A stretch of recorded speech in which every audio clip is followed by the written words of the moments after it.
2. That's where that's where the bombs grow, the bomb farms. Yep, the bomb farms in Zone 2. Harvest those bomb plants.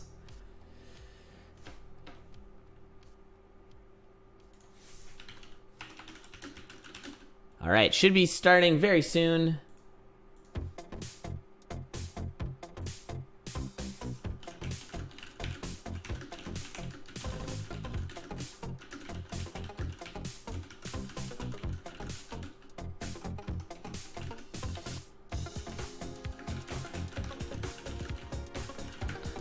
All right, let's do this. Now these are best of ones, actually, Space Cow. They are a best of one. Do they have a time limit at all? Yeah, I think we'll probably have the 20-minute flag plant. That's pretty standard these days. All right, hopefully we'll get started. Oh, it looks like the countdown is on. So here we go, race number 1. Thanks for sticking through that there, and off we go. Fancyperson versus Squega. Now, they are racing on the same seed, as is tradition. And off to start with Nocturna. Now, what's going to be great about this tournament is you'll really get to see just how varied. Ooh, starting out with a torch of walls. Yeah, that's early great. Mapping. Yeah, not bad. And a potion. Oh my goodness. All right, nice and safe. Now, what I was going to say is we'll get to see just how varied each of the characters are. This ain't your mom's Binding of Isaac. This game has some great character differences. Each character very interesting. Okay, we saw right there Squega utilizing the bat damage. The bat does 4 damage, whereas Fancyperson just opted to do some cutlass damage, which is a little bit slower. Now there is a danger with turning into bat form, which is if you turn out of bat form, you're going to take half a heart, unless you're on the stairs. And then when you're on the stairs, you have iframes, right? So there's Squega taking that half heart just now. Now that might be a darkness shrine. It also might be a mimic. Actually, I think it's a shrine, because if it's a mimic, it would show up not as the shrine on the map. On the mini-map, right? Yeah, so it was a white dot. So there you have it. Both racers on 1-3. Looks like only Squega found the Shrine of Darkness. Shrine of Darkness is real good. And he's doing bat form here. Now, something to notice in bat form as well is you lose your entire build when you're in bat form. It just goes to 4 damage, a circlet, and you can only dig tier 1 walls, correct? No. Can't dig any walls. You can dig zone 4 tier 1. Yeah.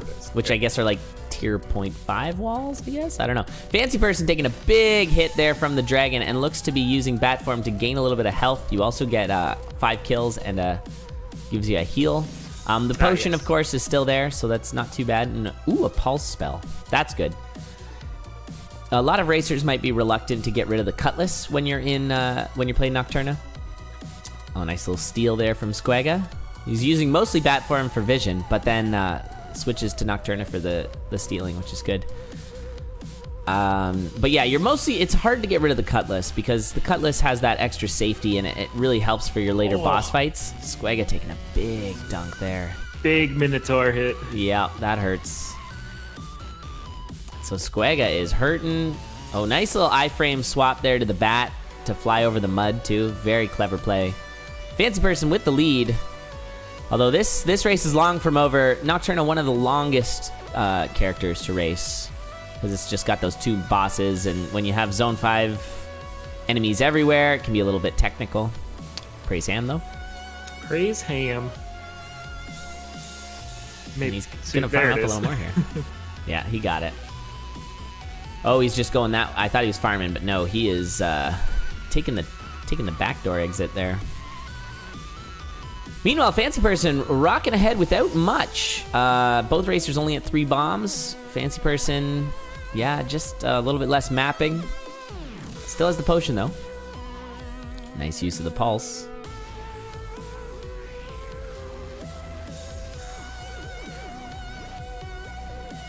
Looks like Squega's going to use a bomb to get Conga off the throne as well. And again, a nice iframe We're seeing a lot of nice use of the iframes from Squega. Definitely some Nocturna knowledge being demonstrated there. Bit of a hairy spot here for Fancyperson. All those one-beat move enemies. Good times. Squega switched off the pulse spell for a heal spell for the Zone 3 boss. Interesting. Boss. I don't know about that. As I was saying, you don't tend to get a lot of damage ups. Just because, you keep that Cutlass.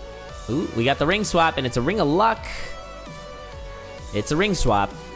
That's about all you can say about the Ring of Luck. Yep. Yeah, I don't know if the heals are better. I think maybe, but I don't know. Maybe just that little extra cushion for transforming and whatnot. Yeah, I guess so. Ooh, Electro Dagger. Now that's an interesting swap. Again, that's not something everyone would swap to, but it's pretty strong. And you do get a lot of swarming because of the addition of the Zone 5 enemies, which that's kind of a attribute of Zone 5 is you get swarming with the skulls and stuff. So that's pretty good. It's a good pickup. But he's really gotta push. Right now, Fancyperson's got like a full floor lead. Fancyperson swapped over to a longsword. Now that's an interesting choice. Old Faithful. It's pretty safe. Very safe weapon, but not as quick as some of the other ones. The Boots of Strength, so probably wishes they had the Cutlass now. But we'll see. Ring of Ham. Yeah. That'd be fun. Ring of Ham. Isn't that what the Ring of Luck is called? And maybe that's what you were saying. Yeah, that's what Kater's saying. I was just thinking about a delicious Ring of Ham. All right, Squega is now on the same floor as Fancyperson. The Fancyperson just exiting. Yeah, I think this 3 damage longsword might be a little slow. Fancyperson not taking that telemonkey right off the bat there. Probably a thing to do. I mean, this character is reasonably safe too. Of course, even without the potion, you still have the sort of bat potion, where you turn into a bat if you go down to 0 hearts. All right, Fancyperson now on to 4-3, just barely keeping the lead over Squega. Squega doing some good damage on all the enemies with that Electro Dagger. Whoa, careful. Oh, that teleport. Oh, took a bit of a stomp there. Both racers now off their Cutlass, so not going to be able to rely on the Cutlass parrying for safety. They'll have to find safety elsewhere. And yeah, definitely Squega's got the safety over Fancyperson. Maybe he was doing those swaps to ultimately play out the Cutlass swap. Oh no, and down goes Fancyperson. That's gonna hurt. See if I can whip up that replay real quick here. And just got tangled up in a mess of enemies, pushing a little too hard. Of course, when you have that Zone 5 starting to border into your boss room, and now Squega is, facing the same thing, and he is lucky he's wearing that quartz armor, because those golems pack a wallop. He only took a heart for it. Yeah, and I like that Squega did spend the time looking for some type of armor there, too, because ultimately, it's saving him a potion drink there. Yep, the armor was a big save, for sure. Fancyperson trying to get that compass again out of that barrel. There it is. Ring of War swap for Squega. Ooh. I mean, that's fair. His ring wasn't doing much for him, so now he's got a 4 damage Electro Dagger. That'll be nice on Frankensteinway. Any damage up is good for that guy. He's a beefy boy. Quite the tank. Indeed. Squega making sure to get that double heal. If you've got your heal up before you jump on the stairs, heal first, and then do the stair heal.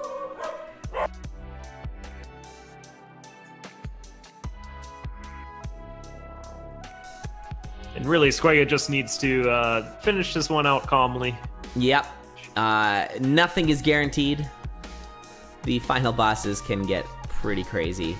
Though Squega has a lot of practice, and that's going to help a lot. And yes, that was my dog barking. Because he's crazy. I don't know what he's on, but he's gone nuts. He's totally lost. He's off his rocker. Ooh, Fancyperson taking some hits there, getting stuck in the water. Ooh, Squega taking some hits too. Oh my goodness, a late game Blast Helm to just make this run a lot easier. Blast Helm's so good for Nocturna in the boss fights. Just makes it a really quick fight. So big pickup there for Squega. Ooh, Squega swapping to bat form, trying to get some iframes there while running in. Now we're on to Frankenstein way. See if he goes straight for the first phase or if he goes for bombing first. Ooh, a couple of fireballs because he couldn't stand next to him. Nicely played. I was wondering if you'd be saving bombs for the final fight, but it's only just 2 bombs here, right? Yeah. Yeah, you just use the 2 bombs. 6 is pretty good. I think how many bombs do you need? Like 18 or something to like just fully bomb it? That's a lot of bombs. It's a lot of bombs. Oh, nice bat transform. That is a classic play there. You get in the way of his last charge, turn into a bat on the beat that he charges. You don't take any damage, and you can kill him pretty quickly. So that's nice. That last phase, when you first get started playing Nocturna, that last phase of Frankenstein Way is horrifying. He's all over the place. He's jumping all over the stage there. Yeah. And it's just tricky with the raining sort of style. Lightning tiles. It's tough. Oh, Squega, nice play there. Pop that freeze charm. He's got an awful lot of enemies. Now, the Electro Dagger actually causes you problems in this fight, just because the arcing, if I'm not mistaken, kills extra enemies but doesn't give you extra zaps on the... Wow, that's a lot of mages! What is happening? What are you doing, game? Oh my goodness. Lots of Electro Balls. So many. All right, he's going to get his last couple bombs off, and so now it's just a matter of clearing out these last couple batteries. Using the water ball there on the third or on the middle one just to take out the entire conduit. Yep. Good. Yeah, that's good. Hey, what's up, T? How's it going? All right, couple more here, and then we will call it. There's the water ball. Just letting the water ball hit him. Just wash over him.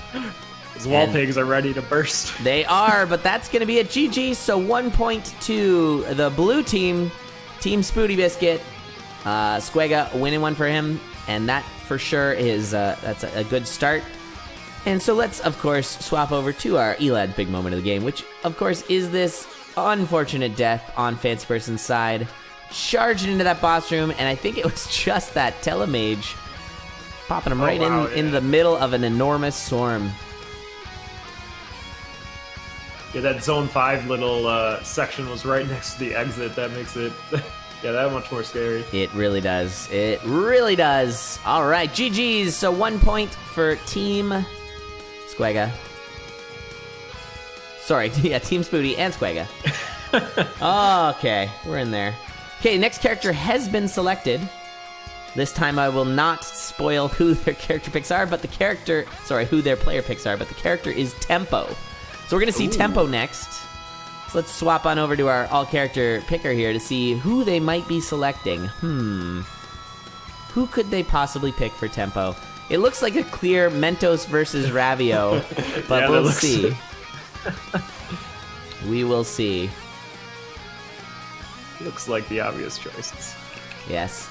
I'm excited to see some more racing from Ravio. Been a little while. Ravio, I forget exactly which season. Was it season 5? Ravio did have a breakout season that was pretty awesome. I also should add the scores on here. I'm going to do that as we get set up for the next race.